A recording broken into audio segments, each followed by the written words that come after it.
Finally આજ ઈ દિવસ આવી ગયો જેની ઘણા દિવસથી રાહ હતી, એટલે ચેટીચાંદ. પહેલાં તો વહેલી સવારે તૈયાર થઈને મંદિરે ગયા. એક મંદિર તો અમારી ગલીમાં જ છે, ત્યાં વહેલી આરતી થઈ એટલે ત્યાં ઝૂલેલાલ સાંઈના દર્શન કર્યા. તમે પણ ભગવાનના દર્શન કરી લ્યો. પછી બીજે મંદિરે ગયા, ત્યાં પણ પહેલાં ભગવાનના દર્શન કર્યા અને ત્યાં તો મોટો પ્રોગ્રામ થાય. આખું સમાજ સાથે મળીને સાંઈ ઝૂલેલાલને યાદ કરે, એના ગીત ગાય, ભક્તિમાં લીન થઈને ભગવાનને યાદ કરે અને ફૂલ મજા કરીએ. છેલ્લે કેક કટિંગ કરીને કાર્યક્રમ પૂરો થાય અને અમારા સિંધી હોય એટલે નાસ્તો તો પહેલાં હોય એટલે મસ્ત નાસ્તો કર્યો અને રિલેટિવ્સને મળ્યા.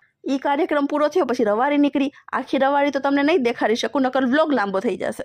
બપોરે રવારી પૂરી થઈ, ત્યાં જમવાનો ટાઈમ થઈ ગયો એટલે અમે જમવા પહોંચ્યા. ત્યાં મને મારા ફોલોઅર્સ મળી ગયા એટલે તેને મળી, વાતું કરી અને પોતાની પ્લેટ તૈયાર કરીને જમવા બેસી ગઈ. અને વાહ, સિઝનનો પહેલો કેરીનો રસ પણ હતો. જમીને ઘરે પહોંચ્યા ત્યાં વરસાદ ચાલુ થઈ ગયો. આ બિનમોસમ વરસાદે તો હેરાન કર્યા છે. બપોરે પછી અમે ગુરુદ્વારા ગયા દર્શન કરવા. ત્યાંથી વાપસ ઘરે આવીને બધી તૈયારી કરી, કેમ કે અમારા ઘરે ભેરાણા સાહેબ આવવાના હતા અને રાતે ભેરાણા સાહેબ આવ્યા. બધાએ સાથે મળીને ઝૂલેલાલ ભગવાનની આરતી કરી અને પ્રાર્થના કરી.